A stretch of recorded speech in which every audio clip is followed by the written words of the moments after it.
Bonjour à tous, première vidéo pour moi aujourd'hui. Je vous demande à tous d'être indulgents, je ne suis pas acteur, ce n'est pas mon métier, mais je réponds à une forte demande que nous avons eue suite aux vidéos qu'on a réalisées avec notamment notre ami GMK, sur l'aspect technique de notre métier, sur les quelques sorties circuits qu'on fait. Alors j'arriverai pas à tout traiter évidemment en une vidéo, mais si le concept vous plaît, si ce que je vais vous proposer aujourd'hui vous paraît intéressant, je renouvellerai bien volontiers l'opération pour de futurs projets. Alors ici on est dans les locaux de chez Motortech, évidemment où je travaille tous les jours. Une petite sortie circuit est prévue cet après-midi au circuit du Castellet. Alors je vous propose de vous embarquer avec moi pour découvrir un petit peu l'ambiance, le milieu, se tirer la bourre avec quelques copains qui sont là aujourd'hui et découvrir un peu plus le véhicule que nous allons utiliser aujourd'hui, donc qui est la McLaren 600 LT que vous connaissez déjà. Alors, il y a peut-être une partie technique qui peut vous intéresser sur ces véhicules-là. Vous savez que je suis un petit peu piqué McLaren depuis quelques années maintenant. Comme vous pouvez le voir ici d'ailleurs, on en réalise quand même quelques-unes. On s'est plutôt spécialisé sur ces véhicules. Alors la McLaren 600 LT, qui est juste là, que je vais vous emmener voir, c'est un véhicule qui est très récent, qui est sorti fin d'année dernière et qui a été conçu par McLaren exclusivement pour un usage piste.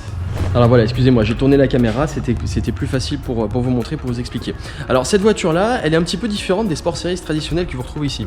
Ici par exemple, vous avez deux McLaren 540C. Vous en avez une qui est un petit peu plus bodybuildée que l'autre, et on va voir ensemble les différences. Comme vous pouvez le voir, la 540C a tous les éléments extérieurs, diffuseurs, etc. qui sont en plastique brut, peint en noir. Bon, sur ce modèle-là, on a rajouté un gros aileron qui est ici. Vous avez des freins qui sont plus petits, qui sont en acier. Et vous avez une absence totale d'aéro. C'est-à-dire que c'est une voiture qui n'a aucun aéro. Vous avez 0 kg d'appui. L'avantage de ne pas avoir d'aéro, évidemment, c'est sur les prises de vitesse. Donc c'est des véhicules qui sont très performants sur des lignes droites. Elles sont beaucoup plus performantes que la McLaren 600 LT qui est derrière. Par contre, en termes de châssis, ça fait une très très grosse différence. Celle-ci est équipée d'un échappement à Krapovic, que vous pouvez retrouver ici. Il y a déjà une vidéo qui traîne, si ça vous intéresse, je pourrais vous la faire passer. Donc ce qui nous intéresse aujourd'hui, c'est la LT. Moteur 3 litres 8 V8 biturbo. Alors ce moteur-là, il y a beaucoup d'amalgames. Beaucoup de gens pensent que c'est une motorisation issue de chez Mercedes, ce qui est totalement faux. Évidemment, il y a eu, passé un temps, une alliance entre McLaren et Mercedes, qui ont construit une voiture ensemble, qui était la SLR, qui portait d'ailleurs le nom McLaren. Mais dans le cas présent, McLaren n'a été qu'un assembleur pour Mercedes. Et c'est d'ailleurs ce qui leur a donné l'idée de construire des voitures par la suite. Donc le moteur qu'on retrouve ici, c'est un moteur M838T.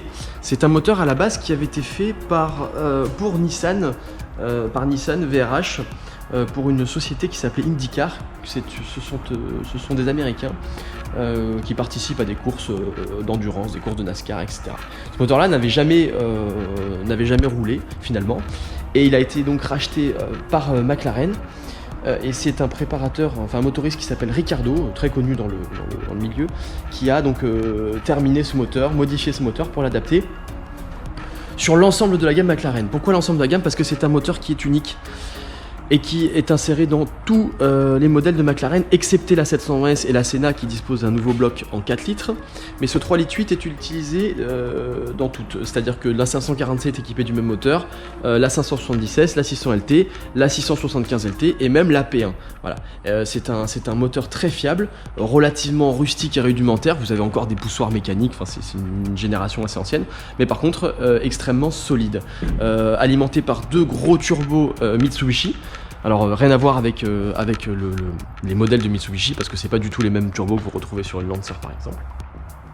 Voilà, moteur très rudimentaire qui fonctionne très bien, puisque vous avez sur le modèle ici 600 chevaux, 600 Newton, 80% du couple est disponible avant 2000 tours minute.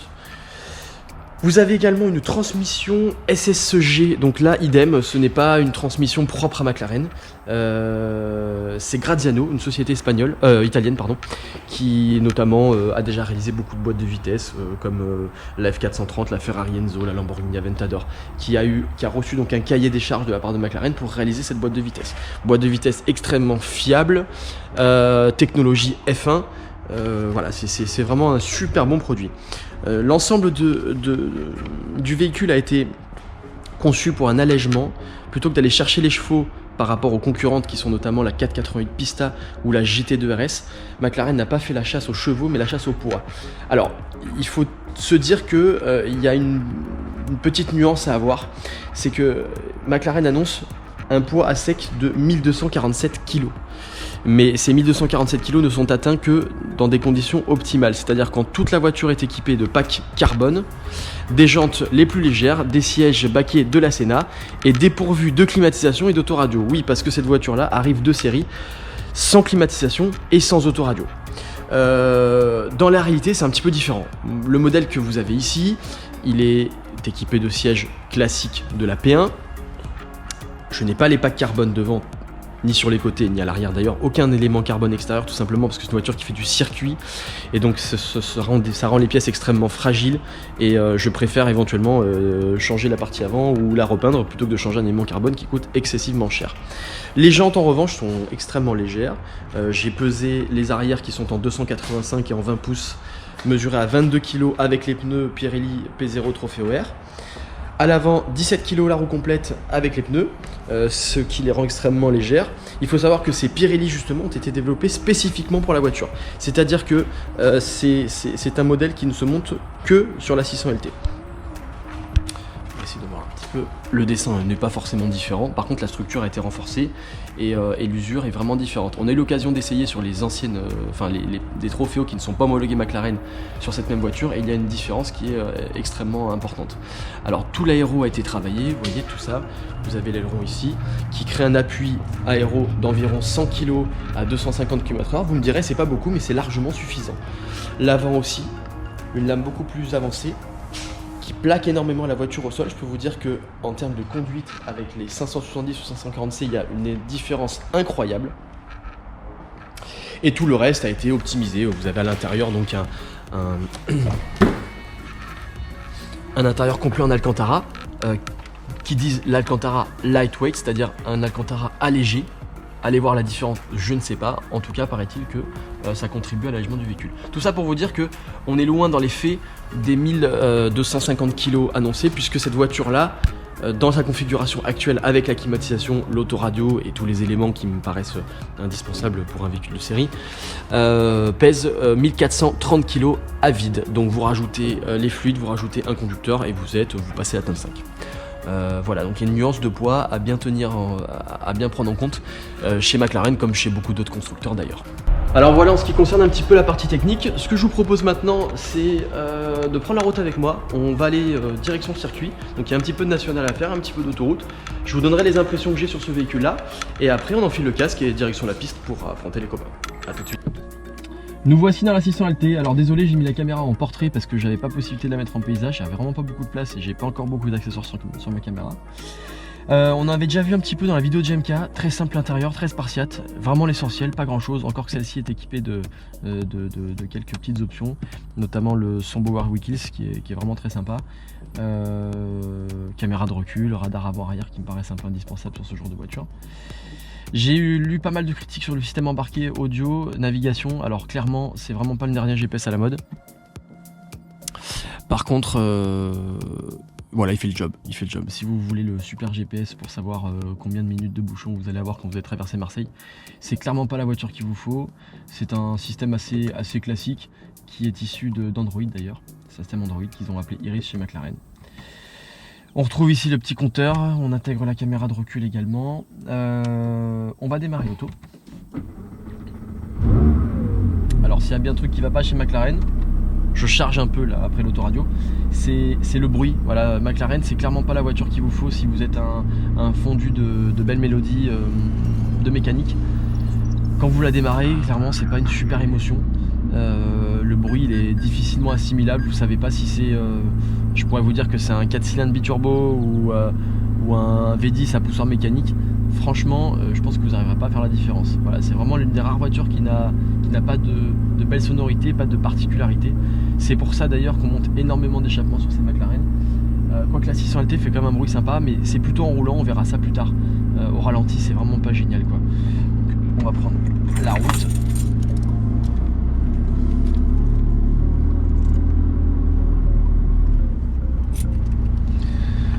Alors ce qui est pas mal et ce qui est relativement bien fait sur cette voiture, c'est qu'il y a un petit indicateur au milieu qui vous donne température moteur, huile et eau, et température de boîte, ainsi que les températures des pneus. Donc tant que tout n'est pas ouvert, il est déconseillé de tirer sur la voiture, de passer sur le mode sport, ou pire encore d'aller sur le mode track en désactivant le SP.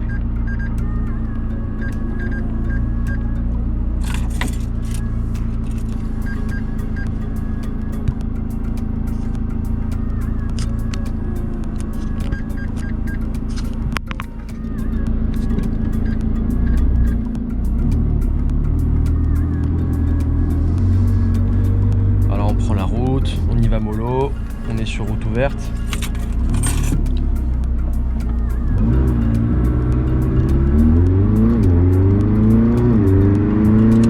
Alors le vrai problème de cette 600 LT comparé au 540C et 570S, c'est son confort. Confort en suspension, confort acoustique. C'est vraiment pas du tout une voiture pour rouler sur la route. C'est hyper inconfortable, c'est raide, ça rebondit. Et surtout ça fait énormément de bruit. Alors on s'en rend pas compte en vidéo, mais il n'y a pas de moquette par terre, il n'y a pas de moquette derrière. Ils ont vraiment travaillé sur le poids, on en a parlé tout à l'heure. Ça fait que bon là on est déjà un petit peu trop vite. Mais ça fait que déjà là, si vous étiez à côté de moi, on s'entendrait déjà quasiment plus parler. La 540C ou la 570S, ou la version GT d'ailleurs, ce sont des voitures qui sont extrêmement douces à conduire. Très agréable au quotidien. Je dirais que c'est presque une voiture qui peut rouler tous les jours, comme une Carrera S ou une Porsche de tous les jours, par sa facilité de conduite. Pardon. La 600 LT, je vais pas dire que c'est une punition, mais presque.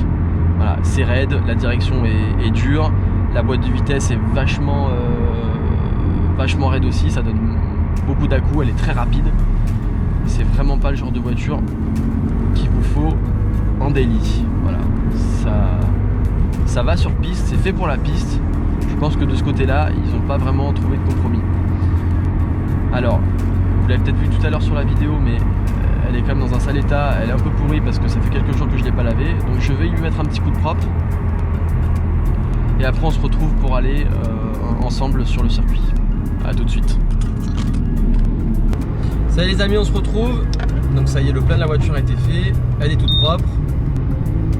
J'ai mis ma belle casquette parce que, sachant que je vais devoir mettre mon casque, je vais être tout décoiffé, donc c'est pour pas avoir trop l'air d'un con. Là, insertion sur autoroute. C'est très important d'utiliser toute la puissance fournie par le véhicule pour s'insérer dans les conditions les moins dangereuses possibles, sans gêner les autres usagers de la route. Voilà. On va se mettre à une vitesse raisonnable parce que nous sommes sur le territoire français et par conséquent la vitesse sur l'autoroute est limitée à 130 km/h. Nous voilà donc à 130 km/h. Je viens de faire un plein de 60 litres et on m'annonce une autonomie de 230 km. Je vous laisserai faire un peu le calcul pour voir la conso moyenne de cette voiture. Alors il faut savoir que c'est pas hyper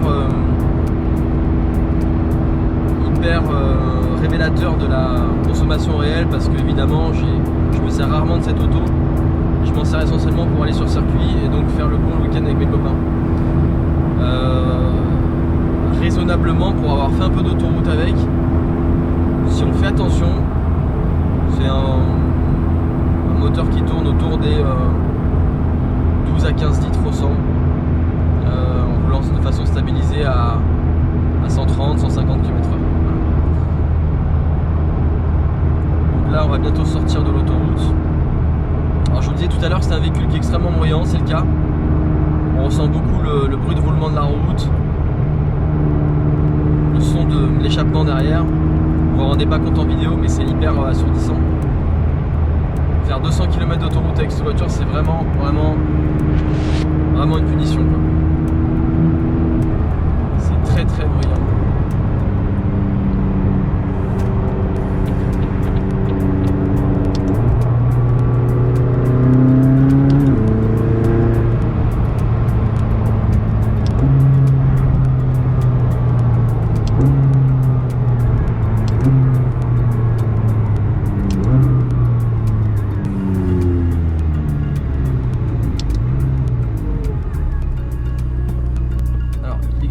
Automatique de la boîte qui est plutôt bien foutue. Ça passe peut-être les rapports un peu trop bas, ça manque un tout petit peu de réactivité à l'accélération, mais par contre c'est hyper onctueux. Vous voyez là, je suis en automatique. Ça passe les rapports autour de 2000-2500 tours, et ce qui est bien, je le disais tout à l'heure sur la présentation mécanique de la voiture, c'est que c'est une auto qui est extrêmement coupleuse. Donc là par exemple je roule à 1800 tours, je réaccélère à peine, hop, le rapport se passe. C'est vrai qu'on arrive à rouler, là je suis en 5ème à 60 km/h, à 1500 tours minute. Et regardez, c'est fantastique parce que on a une auto qui est hyper agréable, très très souple à conduire. Le fait que ce soit une LT et qu'elle ait une boîte un peu plus réactive, plus abrupte que les autres, la rend désagréable sur route ouverte. Mais je vous assure que vous prenez une Sport Series classique, c'est un bonheur à rouler, quoi. C'est hyper doux, c'est très très agréable. Alors l'avantage, c'est que juste en pressant sur une palette vous repassez en manuel, et quand vous avez besoin de faire un dépassement, voilà. Ce qui est bien, c'est que c'est un véhicule avec lequel vous pouvez effectuer des dépassements sans trop de difficultés, sans prendre de risques.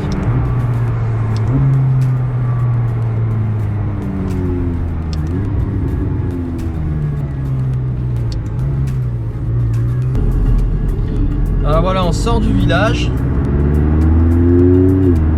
Alors on est en position levée, le lift, cette voiture est équipée du lift, c'est-à-dire que vous pouvez remonter le train avant de quelques centimètres, ce qui est hyper pratique parce que c'est une voiture qui est très basse. Quand on est en ville, qu'on traverse quelques dodanes ou quelques irrégularités sur la route, c'est quand même hyper pratique. Alors, typiquement quand on rentre sur ce genre de petite route qui est très sympa, c'est la montée du Castellet après le village du Bossé. C'est un avant-goût du circuit en général, toujours en étant évidemment très prudent. On peut activer les modes sur la voiture, c'est-à-dire qu'il y a un bouton au milieu qui s'appelle Active, qui permet d'activer la console. À quoi sert cette console? Elle permet de régler indépendamment le côté châssis et le côté moteur, c'est-à-dire que vous pouvez mettre le moteur en sport ou en track, mais régler le châssis en normal, et inversement. Donc généralement, la position sport pour les deux, qui est en intermédiaire, est très très bien et permet de s'amuser raisonnablement sur route ouverte.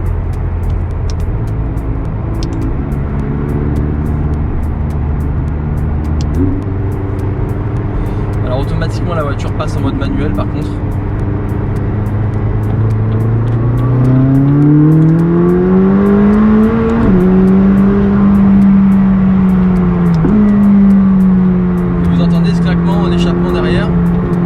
Également en mode sport. Il y a ce qu'on appelle le Shift Q. C'est un passage de vitesse très rapide qui produit une déflagration à l'échappement à l'arrière. Alors on est en pleine journée, on ne pourra pas le voir, mais ça fait sortir une jolie flamme qui est très sympa. Alors par contre il faut vraiment se méfier parce que c'est une voiture qui est quand même relativement puissante, qui est en propulsion, ce qui signifie que seules les roues arrière font passer la puissance au sol. Il faut être vigilant, voilà, parce que quand vous avez dans le cas présent 650 chevaux sur les roues arrière et des pneus semi-slick Trophy OR de surcroît qui sont relativement glissants à froid, il faut être prudent. Heureusement on est dans une belle région, il fait 20 degrés. On est au mois d'avril, c'est fabuleux. beau soleil, c'est aussi pour ça que j'ai mis ma casquette. Alors, quelques voitures devant nous, on va essayer si possible, toujours de façon très prudente et dans le respect du code de la route, d'effectuer un dépassement en toute sécurité.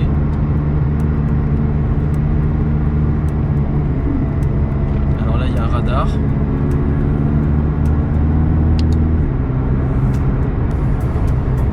Qui est tagué. Au vu de la couleur, je dirais que c'est le message de nos amis les gilets jaunes. Alors là il y a quand même vraiment beaucoup de voitures devant, je pense que ça va être un petit peu difficile. On va s'y tenter quand même.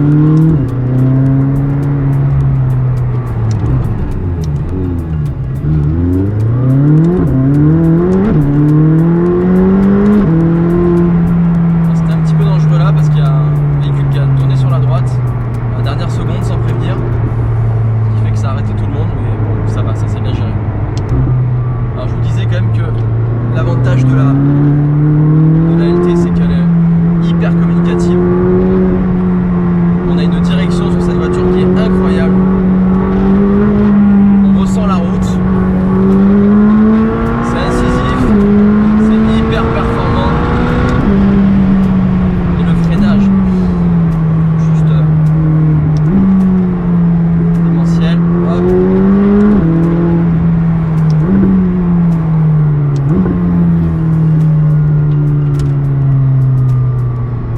C'est vraiment une auto exceptionnellement sensationnelle qui procure beaucoup de plaisir.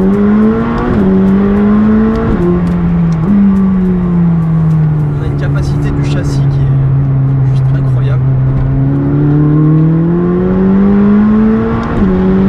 Elle offre un sentiment de sécurité.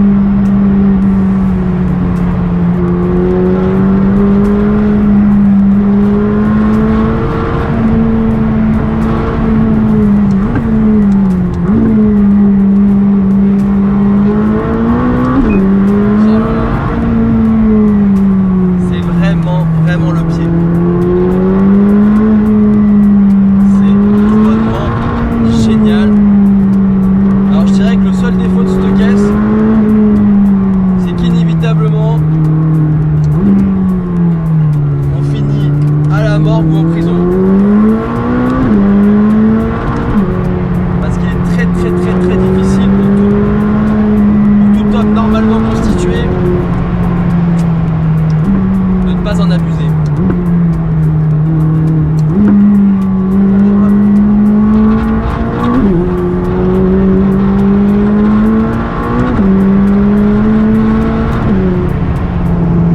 Génial. Alors c'est parfait, ça met en condition, voilà, l'autonomie a baissé à 75 km avec 90% du plein, c'est parfait. Mais ça met en condition pour la suite. On se retrouve dans quelques minutes sur le circuit. A tout de suite. Bonjour les amis, voilà on attaque sur la piste du Paul Ricard. Petit tour de chauffe, histoire de bien rôder la mécanique. Alors je me suis rendu compte qu'on était quasiment au bout des plaquettes. Donc on va devoir y aller un peu mollo sur cette session.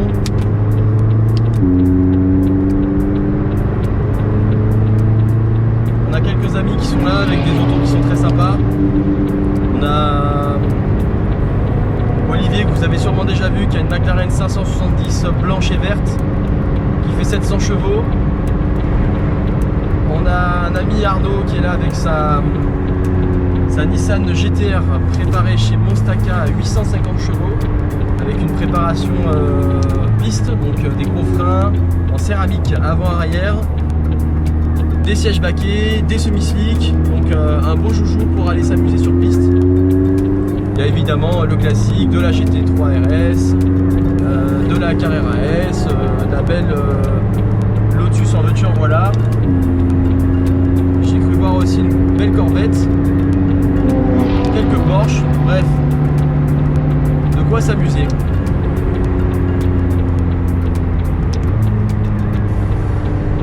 On va y aller mollo, on va attendre de bien faire chauffer la mécanique. On va attendre aussi de pouvoir avoir quelques gars avec qui s'amuser. J'ai vu une 991 Turbo S à l'entrée du circuit aussi.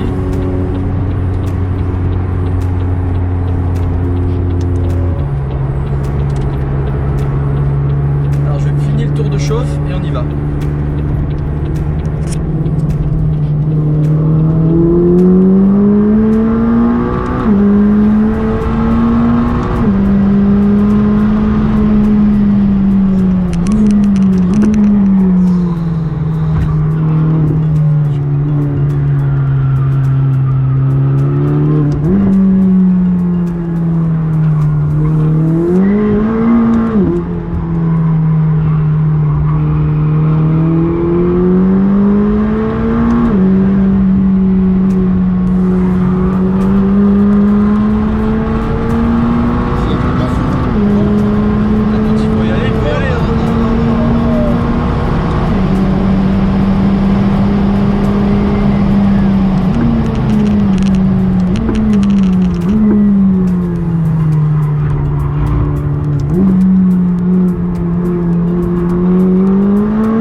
Putain, le mec il me regarde pas dans son métro.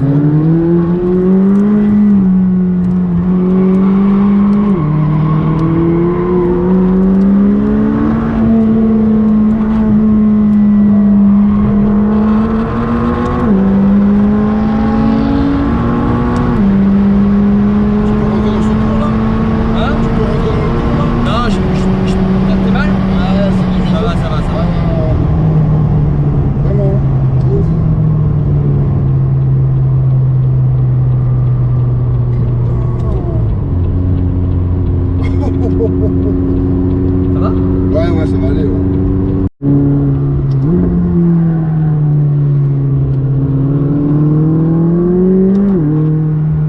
Le problème de la GTR, c'est que c'est beaucoup trop lourd. En fait, c'est exactement ce que j'étais en train de dire déjà.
Pour le prévenir quand même.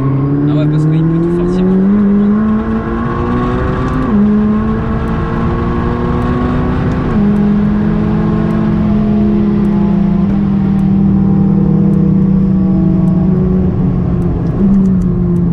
Il a pas compris.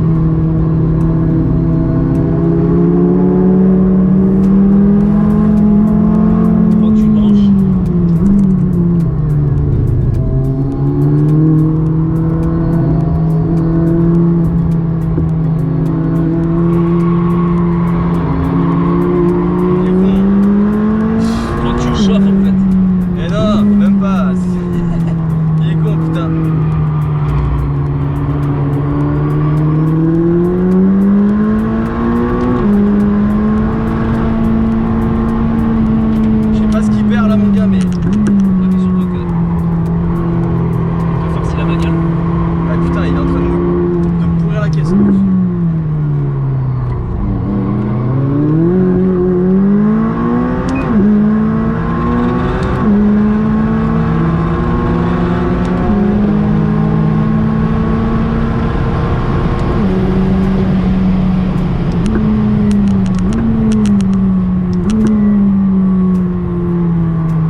facile. Je suis chancre trop.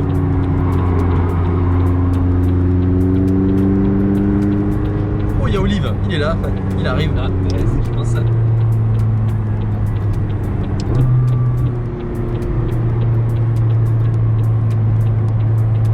C'est quoi, c'est léger ça?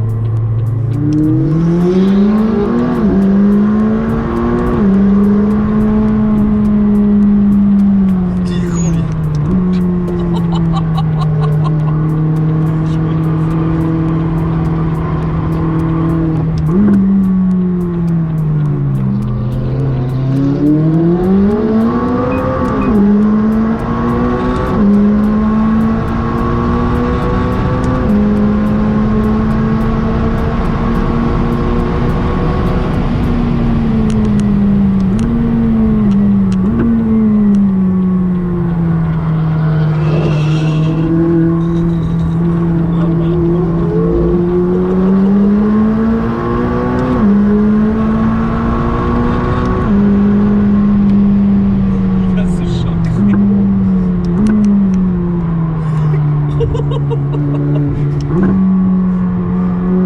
Ah, c'est sûr que pour gagner, il est prêt à tout, lui.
C'est là que tu vois la diff de châssis parce que lui sa caisse, regarde, elle part en freestyle là.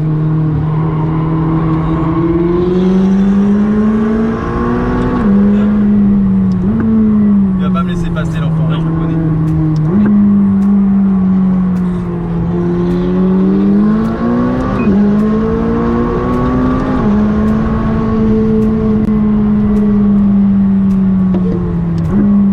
C'est pas grave, je vais l'avoir à la technique.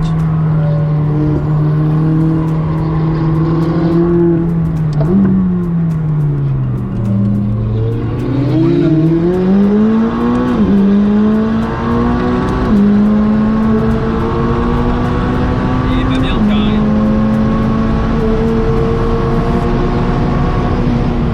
Putain le con.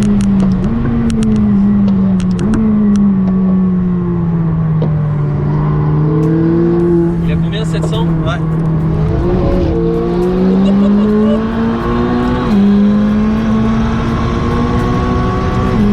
On va pas me laisser passer l'enfoiré. On va pas me laisser passer.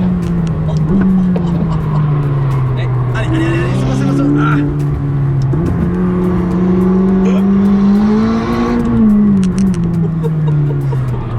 Unique. Allez, c'est bon, c'est fini.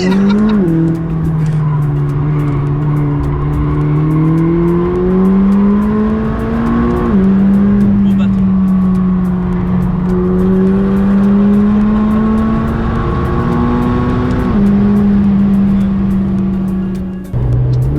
Voilà les amis, journée terminée, on est sur le retour, c'était très sympa, bon moment, belle petite arceau avec les copains, comme vous avez pu le voir sur la vidéo. Alors je suis désolé, j'ai pas pu commenter en live le roulage, parce que j'ai pris pas mal de passages avec moi.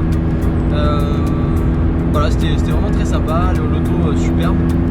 J'ai été obligé de m'arrêter pour deux raisons. La première c'est parce que j'ai vraiment plus beaucoup de plaquettes de frein. Et la deuxième c'est parce que je suis arrivé sur la corde au niveau des pneus. Voilà, je vais vous montrer ça en vidéo dans quelques instants. Et donc ça signait la fin de la journée, ce qui est pas plus mal parce qu'il est bientôt 19h. Et il est temps de rentrer à la maison. Donc si ce genre de vidéo vous plaît, n'hésitez pas, commentez. Je serai ravi d'en refaire pour vous. Je serai également ravi si certaines personnes veulent venir rouler. venir avec moi en passager. Alors je pourrais malheureusement pas prendre tout le monde, mais par contre aux journées roulage organisées par Curbstone, donc c'est notre partenaire avec qui nous avons roulé aujourd'hui, vous pourrez venir en passager, en accompagnant et monter quelques sessions avec moi avec grand plaisir. Je vous dis à très bientôt.